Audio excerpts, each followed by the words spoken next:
ሰላም ሰላም ጤና ይስጥልኝ የምወዳችሁ የማከብራችሁ ውድ ሀገሬ ልጆች በውጭ ዓለም በሀገር ውስጥ ያላችሁ በአጠቃላይ ውድ ቃልዬ ፋሚሊዎች የቃልዬ ቤተሰቦች እንዴት ናችሁ? ሰላም ናችሁ ወይ? እኔ በጣም ሰላም ነኝ። አዳዲስ የሆናችሁ እህትና ወንድሞቼ ደግሞ በላይክ በሰብስክራይብ ተጎን መሆናችሁን እንዳትረሱ ማለት ነው ውዶችዬ። እንግዲህ ሰብስክራይብ እያደረጋችሁ የቃልዬ ዩቱብ ብዙ ነገሮችን የምትማሩበት የምታመሰግኑበት በጣም ትልቅ ሚዲያ ነው ማለት ነው። ስለዚህ ሰብስክራይብ በማድረግ ላይክ በማድረግ ቤተሰብ መሆናችሁን ልነግራችሁ እወዳለሁ፣ መሆን እንዳለባችሁ ማለት ነው። እና እኔ በጣም ሰላም ነኝ። ሰላማችሁ ይብዛ። እዚህ ጋር አሁን ያው እንግዲህ ብዙ ጊዜ ከመጀመሪያ ጀምሬ እንደተናገርኩት ነው። ምክንያቱም ያው ሰብስክራይብ እና እንደዚህ ተከፍቶ ሰው እንትን ማለት ስላለበት በሚል ነው እንጂ እዚህ ቦታ ሆኜ አሁን ምንም የሚደመጥ ወይም ደግሞ የሚታይ ነገር እየሰራሁላችሁ አይደለሁም። ምክንያቱም ያለሁት ሰው ሀገር ነው፣ ያለሁት ሰው ቤት ነው። ያውም ከዛውም እዛው እኔ ያለሁበት ቤት እና እኔ ያለሁበት ደግሞ ሰዎች በጣም ይለያሉ ማለት ነው። ስለዚህ አንዳንድ ነገሮችን ለመወያየት ወይም ደግሞ አንዳንድ ነገሮችን ለመመካከር አይሆንም ማለት ነው፣ ቤቱ ከባድ ስለሆነ። ስለዚህ ውዶችዬ ከጎን የሆናችሁ አበረታቱኝ። እሱም የሚደመጥ ወይም የሚታይ እኛ የሚጠቅመንን ነገር ብቻ ሳይሆን ሰዎች ከጎን የሆኑ ብዙ ነገሮችን ለምሰራበት ሚዲያ ነው ሲሉንም ከጎናቸው መሆን አለብን ማለት ነው። ስለዚህ እኔ አሁን ብዙ ነገር የምሰራበት ለእናንተም የሚሆን ሚዲያ የእናንተም የሚጠቅም ሚዲያ ስለሆነ ቤተሰብ እየሆናችሁ እያበረታታችሁኝ ሰብስክራይብ ላይክ ብታደርጉኝ ወደፊት እናንተን ብዙ የምታመሰግኑበት እናንተ ብዙ የምትማሩበትን ነገር ይዤበት የምመጣው ሚዲያ ስለሆነ ማለት ነው። እግዚአብሔር ይመስገን። እግዚአብሔር ፍቃዱ ሆኖ እኔም በቅርብ እንግዲህ ወደ ሀገሬ ልገባ ነው ማለት ነው። ከስደት ከሰው ቤት በጣም ጭቁን ካለ ህይወት ወጥቼ ወደ ራሴ ነፃነት ወዳለበት እንደ ልቤ አውርቼ እንደ ልቤ ብዙ ጊዜ እንደው ከመጀመሪያ ጀምሮ ቪዲዮ ስሰራ ድምፅ የለኝም። ምክንያቱም ድምፅ የማይኖረው ምንድነው ሰዎች ይሰሙኛል ሳወራ። በቃ ሁሉም ክላስ ሰው አለ። ድምፄን ከሰሙኝ በቃ ቶሎ ብለው የሆነ ይጠሩኛል ወይ መተው ደግሞ ያቋርጡኛል ማለት ነው በቃ። ስለዚህ ያ ስለሆነ ድምፅ ራሱ መጠቀም አልችልም። አስባችሁታል እንግዲህ እንኳን ሌላ የሆነ ኢዲያ ይዤ መጥቼ ላወራችሁ ይቅርና ራሱ እንደዚችን 5 ደቂቃ 2 ደቂቃ እንኳን ለመቅረጽ ራሱ ድምፅ እንኳን ራሱ ማለት ነው እና ተከልክዬ ያለሁበት ቤት ነው የምኖረው እና እግዚአብሔር ይመስገን። ከእንደዚህ አይነት ቤት ግን በሰላም በጤና መውጣቴን በጣም እግዚአብሔርን አመሰግነዋለሁ። እናንተም አመስግኑልኝ እግዚአብሔርን ማለት ነው። እግዚአብሔር የተመሰገነ ይሁን። በቅርቡ የተወለደች ብዙ ነገሮችን በአሰራር በብዙ ነገር በተለያዩ ነገሮች እናንተ የምትወዷቸውን የምትፈልጓቸውን ነገሮች ይዤላችሁ ጎራ የምል ነው መሆነው ማለት ነው። በዛ ላይ ደግሞ እኔ በጣም የምትወዱኝ የምታከብሩኝ እህታችሁ እንደሆንኩም ልነግራችሁ እወዳለሁ ማለት ነው። ዛሬ ላይ እንዲህ እንደምታዩኝ ምናምን አይደለሁም። እዚህ ጋር አሁን የሆነ ቦታ ተቀምጬ እየፈራሁ ወይም ደግሞ አሁን ትመጣብኛለች አሁን ይመጣብኛል እያልኩ ነው ቪዲዮ የምቀርጽላችሁ። በዛ ላይ ረጋ ብዬ አላወራችሁም። ገባችሁ? ለዛ ትንሽ እናንተ ምናምን በቃ የሆነ አለ አይደለ ሰውን እኮ አንዳንዴ በሆነ በመጀመሪያ እንትኑ ቀለል አድርገን እናየዋለን። ግን እንደዛ አድርጋችሁ እንዳታዩኝ ልላችሁ እወዳለሁ ማለት ነው ውዶችዬ።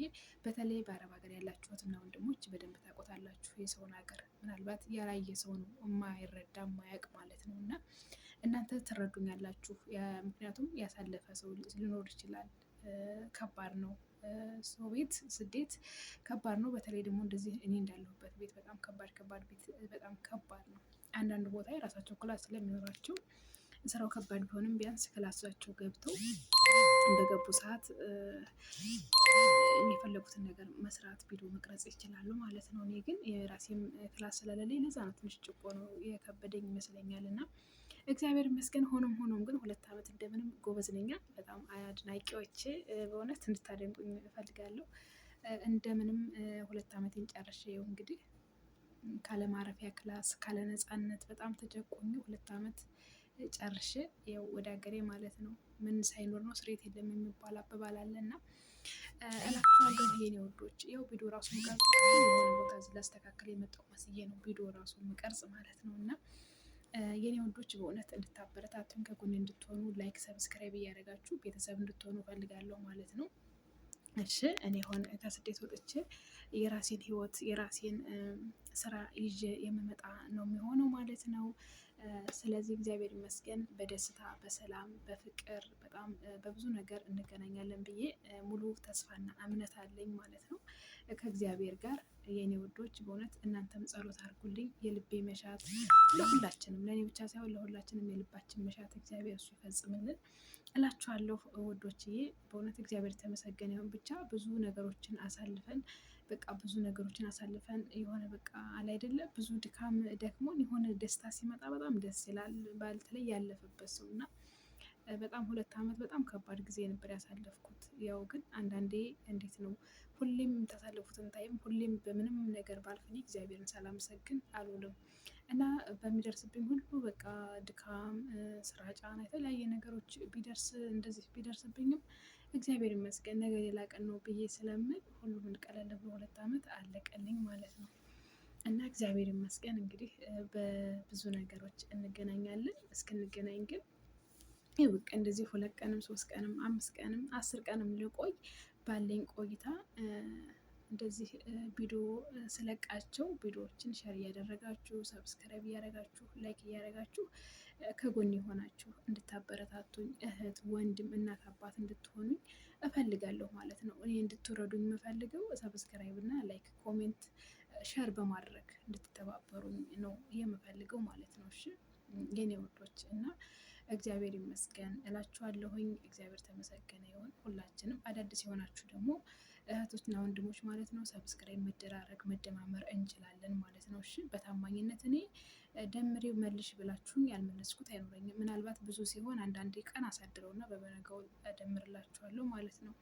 እሺ እና የቃልዬን ቤተሰብ የቃልዬን ሚዲያ እየተቀላቀላችሁ ቤተሰብ እና ፋሚሊ መሆናችሁን እንዳትረሱላችኋለሁ። በሀገር ውጭም በሀገር ውስጥም ያላችሁ ብዙ ነገሮችን የምታገኙበት የምታተርፉበት ሚዲያ ነው። ስለዚህ ቀለል አድርጋችሁ እንዳታዩት እላችኋለሁኝ ውዶችዬ። እወዳችኋለሁኝ አከብራችኋለሁኝ። ስለነበረን ቆይታ እግዚአብሔር ይመስገን።